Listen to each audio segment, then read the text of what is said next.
여러분 안녕하십니까, 호기사입니다. 오늘은 폴 트루니에 박사님의 책 강자와 약자를 소개하도록 하겠습니다. 이 책 강자와 약자는 제가 몇 년 전에 읽었었는데요. 책 내용이 너무 좋아서 주변의 사람들에게 소개하기도 하였고 또 제 책을 빌려주기도 했습니다. 저자인 폴 트루니에 박사님은 1898년 스위스 제네바에서 태어났고 내과 의사이자 정신의학자입니다. 외롭고 불안정했던 10대에 고등학교 교사인 쥘 디부아 선생님을 만나면서 자신감을 회복하고 자폐 성향을 극복하였으며 인격적 만남의 중요성에 눈을 뜨게 됩니다. 제1차 세계대전 이후에는 국제적십자사의 대표로 오스트리아에 파견되어 전쟁 포로들의 본국 귀환 및 아동복지를 위해서 일했습니다. 기술적인 과학만 존재하던 시기에 의술과 인간 이해와 종교가 결합해야만 전인적 치유가 가능하다는 인격의학을 주창하였습니다. 또한 심리학과 성경적 기독교의 통합을 시도했다는 점, 인간관계의 중요성을 강조하며 동료 의사들이 환자에게 좀 더 인격적인 관심을 가지고 치료하도록 자극한 점, 과학의 환멸을 느끼고 합리적 분석을 피곤해하는 사람들의 마음속 갈증을 해소하는 데 노력한 점은 그가 우리에게 남긴 가장 빛나는 유산이라고 할 수 있습니다. 그가 남긴 여러 저서들은 18개국어로 널리 번역되어 읽히고 있습니다. 대표적인 저서로는 모험으로 사는 인생, 여성 그대의 사명은, 죄책감과 은혜, 고독, 고통보다 깊은 등의 책이 있습니다. 그러면 또 이번에도 제가 읽으면서 밑줄을 그으며 도움을 받았던 내용들을 저희 단짝 안여사가 여러분을 위해서 읽어주도록 하겠습니다. 눈물은 약자의 무기다.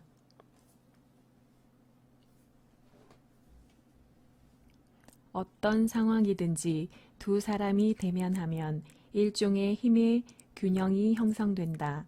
그리고 우리는 힘의 균형이 한쪽에서 다른 쪽으로 기울어짐에 따라 한 사람이 다른 사람을 대하는 태도도 달라진다는 것을 직감적으로 안다.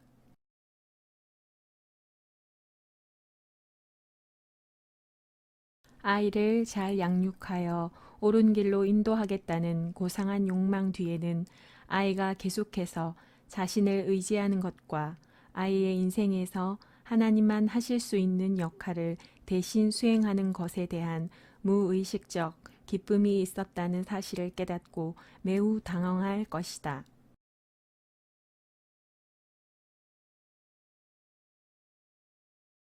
우리 모두는 사람을 강자와 약자 두 부류로 나누는 버릇이 있다.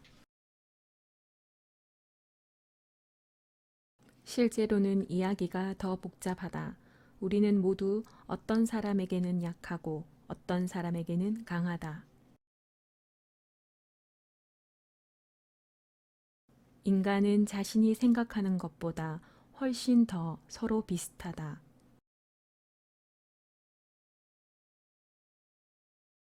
인간은 동일한 내면의 고통에 대해 서로 상반되는 반응을 보인다. 즉, 강한 반응과 약한 반응이다.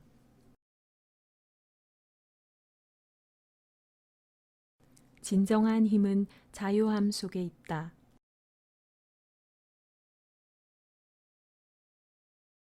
신경증, 수치심, 열등감, 자신감 부족, 신경과민, 병적인 죄책감, 정서불안, 강박관념, 공포심, 기능성 장애, 우유부단, 우울증 등은 약한 반응이다.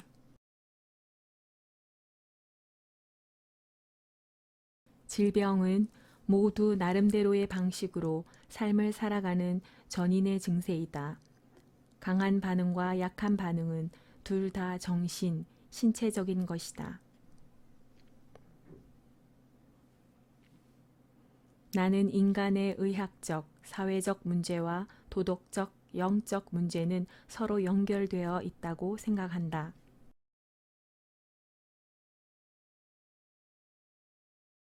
진정한 내적 치유는 강한 반응이나 약한 반응에서는 찾을 수 없다.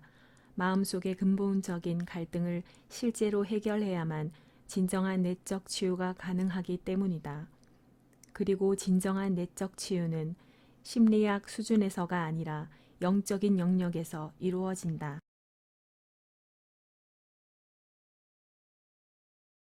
심리적 구원은 약자의 대열에서 강자의 대열로 옮겨가는 것이지만 종교적 구원은 하나님의 뜻을 재발견하는 데 있다. 상대방을 변화시키는 것이 중요한 것이 아닙니다. 중요한 것은 하나님의 도우심을 힘입어 나 자신을 변화시키는 것이지요.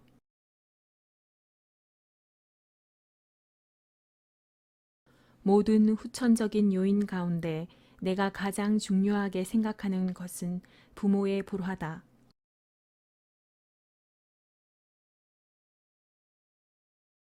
아이는 연약한 존재다. 하나님은 아버지에게 아이가 강해질 때까지 그를 지키는 보호자의 역할을 부여하셨다. 만일 아버지가 보호자로서의 역할을 포기한다면 아이는 살아가는 동안 약한 반응을 보이는 사람이 될 가능성이 많다.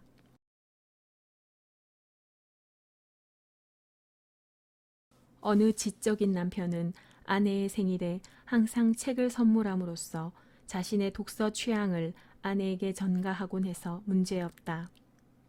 어느 날 그가 고심 끝에 아내에게 향수 한 병을 사다 주자 아내는 완전히 회복되었다. 이제 그녀는 남편의 사랑을 확신하게 되었다.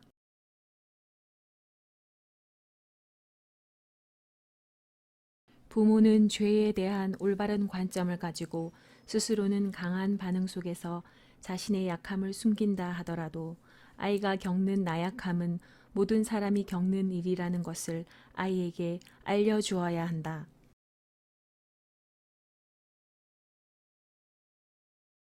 이들은 해야 할 일을 들은 적이 없기 때문에 해서는 안 되는 일만 하는 것이다.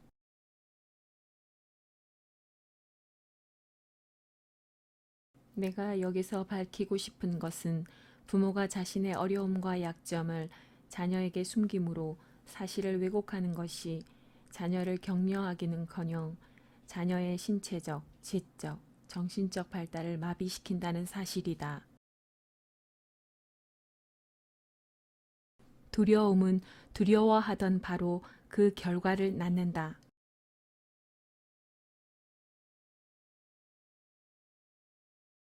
스스로를 있는 그대로 받아들이는 것이야말로 진정한 용기다.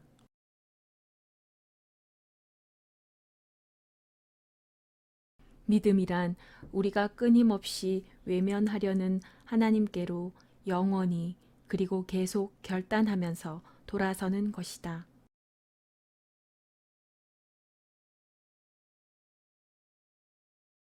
우리는 사람을 영적인 관점에서 바라볼 수 있는 것처럼 기술적이고 심리학적인 관점에서도 바라볼 수 있어야 한다. 이것은 서로 모순되지 않는다.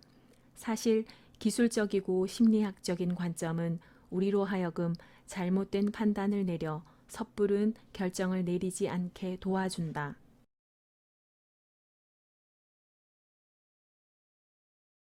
두려움은 하나님의 목적 안에서 우리 삶에 어떤 역할을 하느냐에 따라 유익하기도 하고 해롭기도 하다.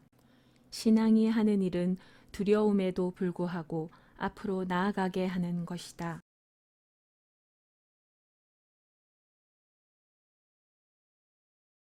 하나님은 우리가 그분께로 돌아서게 하시려고 우리에게 두려움을 심어 놓으신 것이다. 두려움 중에서 죄가 되는 것은 날마다 버려야 하지만 두려움이 주는 자극은 잘 간직해야 한다.